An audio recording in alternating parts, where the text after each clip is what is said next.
Remember this dress? This thing broke the internet and sparked a lot of debate. Some saw it as blue and black, and others saw it as white and gold. This phenomenon isn't just some quirky internet trick. It's a profound revelation about how our brains process information. Today we're going to dive into the world of sensation and perception, exploring how our brains construct reality from the chaos of the world around us. Let's start by looking at sensation, which is also called bottom-up processing. Sensation refers to the process by which our sensory organs receive information from the external environment and transmit it to the brain for further processing. It involves the initial automatic processing of sensory stimuli. For example, when you touch a hot stove, the receptors in your skin send signals to your brain, causing you to feel the sensation of heat and pain. This is a bottom-up process because it starts with the sensory input and then leads to perception. Perception is the process of organizing and interpreting sensory information to give it meaning. And it uses our prior knowledge to help us make sense of new sensory input. For example, every time you go outside and you look at the clouds and you see a cloud that looks kind of like a dinosaur, that's your top-down processing at work. Now, we humans do come with some kind of pre-programmed principles for how we organize the world mentally, and these are called Gestalt principles. The first principle we'll look at is called the figure and ground principle. Figure and ground refer to the organization of visual stimuli into a foreground figure and a background. The figure is the object of focus, while the ground is the surrounding context. For example, in a picture of a black cat sitting on a white chair, the cat is the figure and the chair is the ground. Next, we have the law of continuity. The law of continuity suggests that our brains tend to perceive continuous and smooth lines, even if they are interrupted by other elements. So for example, if you see a dashed line on the road, your brain can pretty easily perceive it as a continuous line, even though it's made of separate dashes. This is closely related to another Gestalt principle called closure. Closure is the tendency to mentally fill in gaps or complete incomplete figures to create a meaningful whole. For example, if you see a circle, but there's a small section missing, your brain might perceive it as a complete circle by mentally filling in the missing portion. The next principle is similarity and anomaly. The principle of similarity suggests that we tend to group objects that are similar together, while anomaly refers to the tendency to notice and focus on objects that are different from the rest. An example of this is if you're looking at a field filled with red apples and there's one green apple. The green apple is going to stand out, and you're going to focus on it for that reason. Up next, we've got the principle of proximity. Proximity refers to the tendency to perceive objects that are close to each other as belonging to the same group or category.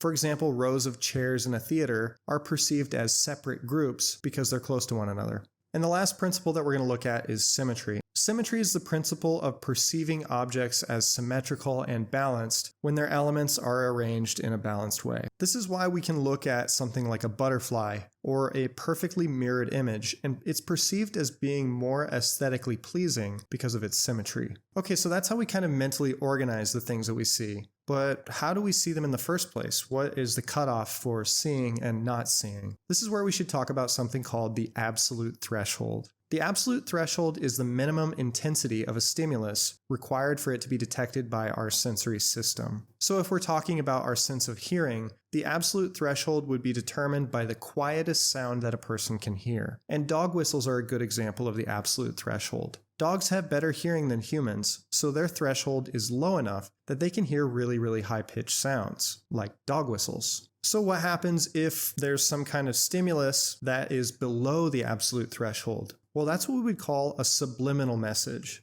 Subliminal messaging involves presenting information or stimuli at a level that's below conscious awareness of the individual. And during World War II, the US government tried to use subliminal messaging to get people to buy war bonds. But the efficacy of subliminal messaging is questionable at best. Okay, another concept that's related to picking up messages is signal detection theory. Signal detection theory is a framework used to explain how people make decisions about the presence or absence of a signal. So to explain this, let's rewind a few 100,000 years and imagine we were seeing through the eyes of our ancestors. If they look around and they see a lion, they'll probably avoid it and survive. If they don't see a lion and there is no lion, that's also fine. If they look around and think that there's a lion, but there's actually no lion, this is called a false positive. And it might be scary, but it's not dangerous. Now what happens when our old friend thinks there's no lion, but there actually is? This is called a miss, and it's a good way to become lion food.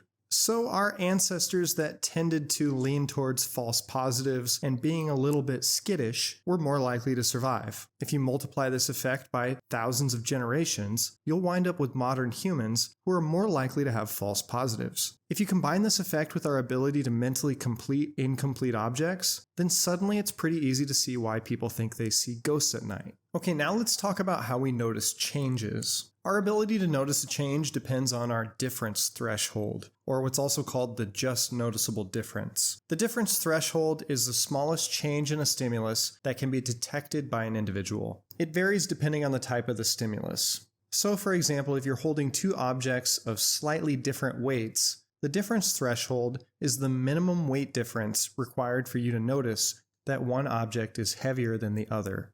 And the way that we explain this is through Weber's law. Weber's law is a psychological principle that states that the just noticeable difference is proportional to the magnitude of the original stimulus. Okay, so what's that mean? Well, let's imagine that you've got a 10-pound weight and you can notice a 1-pound difference. Weber's law suggests that for a 20-pound weight, you would need to perceive a difference of 2 pounds in order to notice a difference. So what happens when you're constantly exposed to a certain stimulus? Well, then you can just get used to it in a process that we call sensory adaptation. Sensory adaptation is a phenomenon where our sensory receptors become less responsive to a constant or repetitive stimulus over time. As a result, you may even become unaware of the stimulus completely. For example, your body is always touching something. I mean, just think about it. Your feet are on the floor right now, but you weren't paying attention to it until I just pointed that out. This is sensory adaptation at work. Okay, let's finish with a similar concept that people get mixed up all the time: habituation. Habituation is a form of learning where an organism becomes less responsive to a repeated stimulus over time. And the difference here is it a repeated exposure or is it a continuous exposure? Sensory adaptation is your ability to adapt to a continuous exposure. If you walk into a room and it stinks, you're going to think, wow, this stinks for a few seconds, and then you're going to get used to it because your body has adapted to that sense. Habituation, on the other hand, is the result of repeated exposures to a stimulus. So imagine your teacher rewards you with a pizza party on a Friday afternoon because you did well on a test. The first time that happens, it's going to be great. But if they do that every single Friday, it's going to get less special over time. Your response is going to be diminished. In other words, habituation will have occurred. Okay, that about does it for this video. We've been focusing primarily on the principles of sensation. In our next video, we'll take a look at some more principles of perception.